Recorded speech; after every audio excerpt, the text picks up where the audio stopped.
I have to confess something. I just did something really stupid. This Thanksgiving, I was lucky enough to get a few days off of my clinical rotation so I could fly out and visit my mom for a few days. I usually see her only once a year or so this was a real special chance to see her again. Anyhow, before the flight, I stopped by a bookstore to pick out a new book. And at the store, I saw a book I had heard a lot of real good buzz about. So I looked at it and thought, don't know what it's about, but fuck it. I'll take it. That turned out to be a mistake. For anyone who's heard of a book called Crying in H Mart, I have a word of advice if you're an emotional sap like me. Do not read a book that is all about a 20-something woman's mother battling and then dying from cancer when you're on a flight home to visit your own mother dearest. Even after I realized what I got myself into, about 20 minutes into the flight, I still kept reading.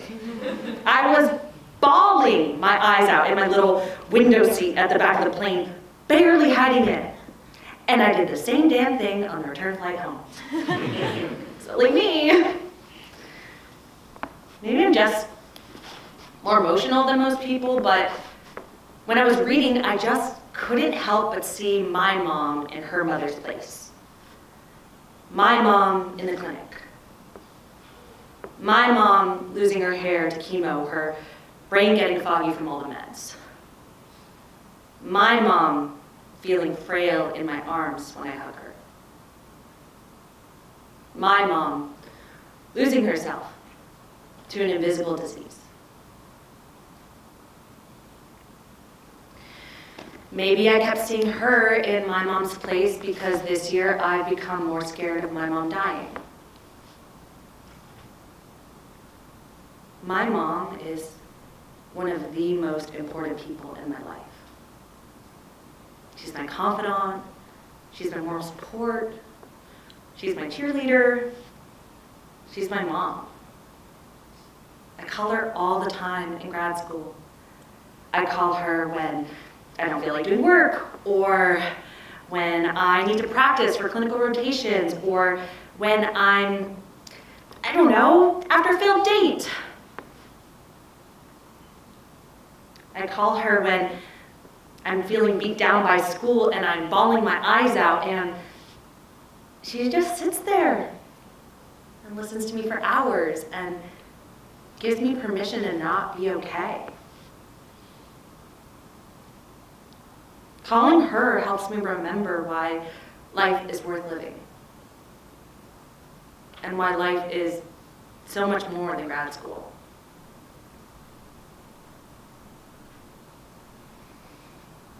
She's not perfect. No parent is. But in many ways, she's an amazing mom. I remember one time in high school when I had a fight with an ex-boyfriend. Oh God, I came into the kitchen with these raw, puffy eyes, and she took one look at me and said, "Oh, baby." And she grabbed a spoon and a tub of chocolate ice cream and set it out in front of me. And she said, "You'll need this."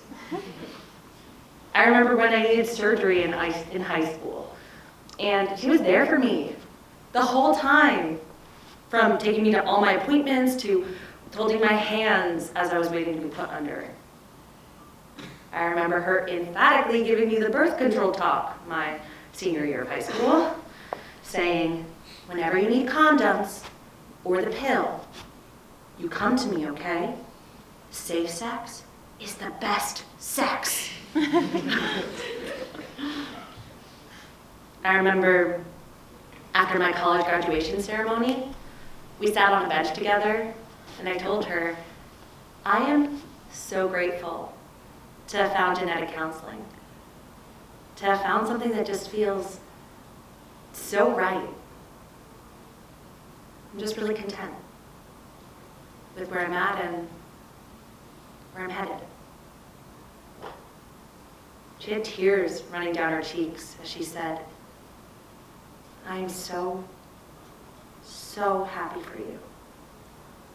And I'm so proud of you for the accomplished woman that you are and the amazing woman you've become.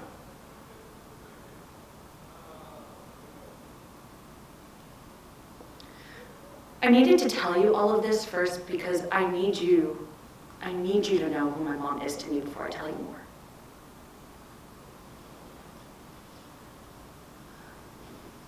My second confession is that my mom is an alcoholic.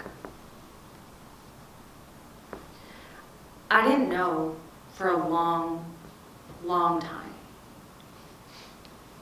It was subconscious. It was the elephant in the room. It was the thing I didn't know was a problem until the evidence became damning.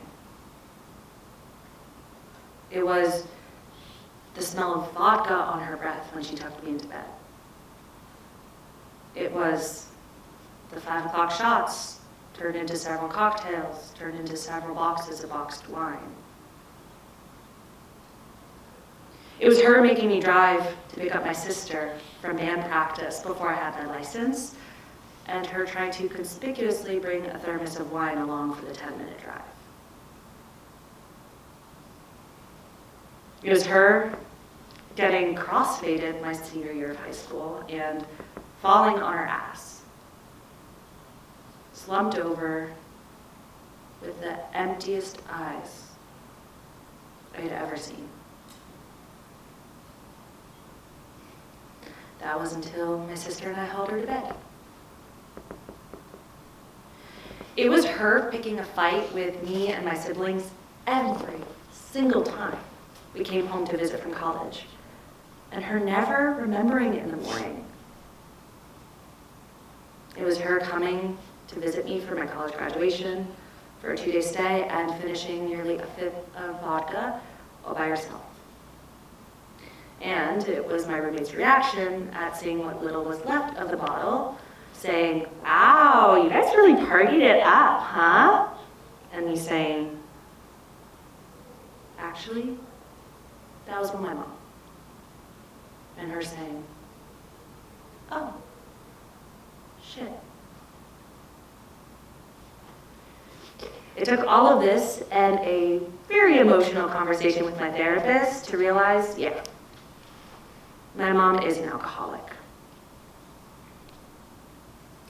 All this to say, that's the real reason I've become scared of my mom dying.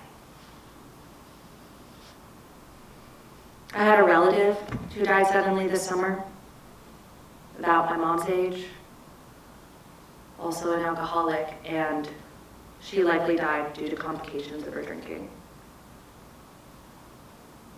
I remember I couldn't help thinking at the funeral as I watched her daughter grieve, is this going to be me soon?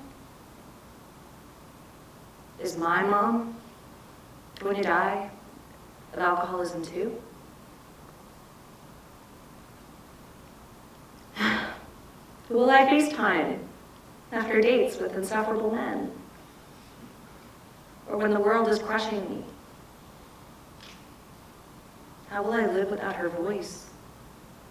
Or her unwavering support and unconditional love without her for the rest of my life? I'm not ready to lose my mom. I don't want her to die. I recently had a conversation with my therapist about whether it would be worthwhile to bring up my worries with her, or if I'd just be opening up a can of worms and damaging our relationship. We decided it would be worthwhile, given the right approach. So I told myself, put a pin in it, and sometime in the next year, I'll talk to my mom about this. To my utter shock and surprise when I was FaceTiming yesterday with her, out of the blue she said, "I'm trying to cut back on my drinking."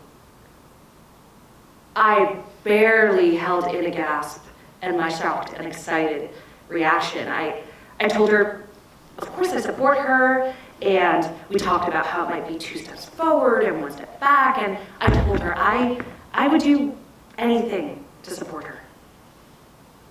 We talked about harm reduction and my winter formal dress and my currently abysmal dating life. But that's neither here nor there. I really didn't think this is how the story was going to end. I mean, we only had the conversation yesterday. But I'm so happy it's the ending you all get to hear. I'm remaining cautiously optimistic. I know she may never fully stop drinking. But most of all, I'm just relieved. Because we're finally talking about the elephant in the room.